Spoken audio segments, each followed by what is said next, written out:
America ও ইসরায়েলের বিরুদ্ধে চলমান যুদ্ধে ইরানের সামরিক সক্ষমতা মারাত্মকভাবে ক্ষতিগ্রস্ত হয়েছে।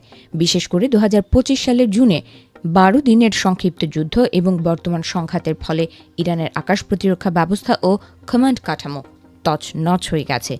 তেহরানের বর্তমান সামরিক সরঞ্জাম এতটাই ধ্বংস হয়েছে যে পুনরায় একটি মাঝারি মানের সেনাবাহিনী গড়ে তুললেও তাদের দীর্ঘ সময় ও বিশাল বিনিয়োগ প্রয়োজন। ইরানের সামরিক শক্তি মূলত দুই ভাগে বিভক্ত। একটি হল প্রথাগত সেনাবাহিনী আরতেশ, এই বাহিনী ইরানের সীমান্ত রক্ষা করে। অন্যটি হল ইসলামী বিপ্লবী গার্ড বাহিনী। এই বাহিনী সরাসরি ইরানের সর্বোচ্চ নেতার অনুগত এবং দেশের অর্থনীতি ও রাজনীতিতে ব্যাপক প্রভাবশালী। বর্তমান যুদ্ধে এদের সম্পদগুলো ব্যাপকভাবে ধ্বংস হলেও রাজনৈতিকভাবে তারা এখন আগের চেয়ে বেশি ক্ষমতাধর হয়ে উঠেছে।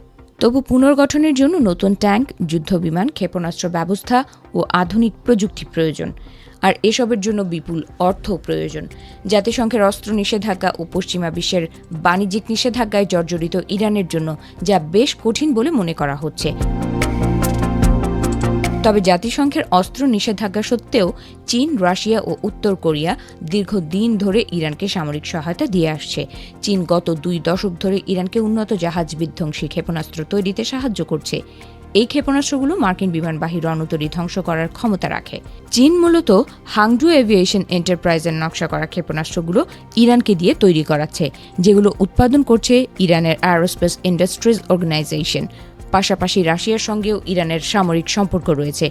এই দুই দেশে একসঙ্গে যৌথ মহড়া ও প্রযুক্তিগত সহযোগিতা চালিয়ে যাচ্ছে।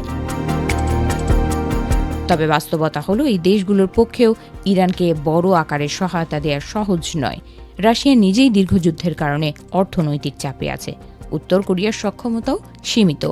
ফলে ইরানের সামরিক বাহিনীর পুনর্গঠনে চীনই সবচেয়ে বড় সম্ভাব্য সহযোগী হিসেবে বিবেচিত হচ্ছে। কিন্তু চীনও সরাসরি কোনো বড় সংঘাতে জড়াতে চায় না।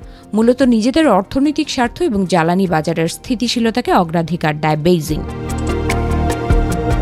বিশেষজ্ঞদের মতে ইরানের সামরিক পুনর্গঠন ভবিষ্যতে কতটা সফল হবে তা অনেকটাই নির্ভর করবে দেশের রাজনৈতিক পরিস্থিতির ওপর। যদি বর্তমান শাসন ব্যবস্থা টিকে থাকে তাহলে চীন ও রাশিয়ার সঙ্গে সহযোগিতা বাড়তে পারে। আর যদি নতুন সরকার আসে তাহলে পশ্চিমা বিশ্বের সঙ্গে সম্পর্ক উন্নয়নের পথ খুলতে পারে। সব মিলিয়ে বলা যায় ইরান চাইলে দীর্ঘমেয়াদে তার সামরিক শক্তি পুনর্গঠন করতে পারে। তবে এর জন্য সময়, অর্থ এবং মিত্রদের সহযোগিতা সবকিছুরই প্রয়োজন।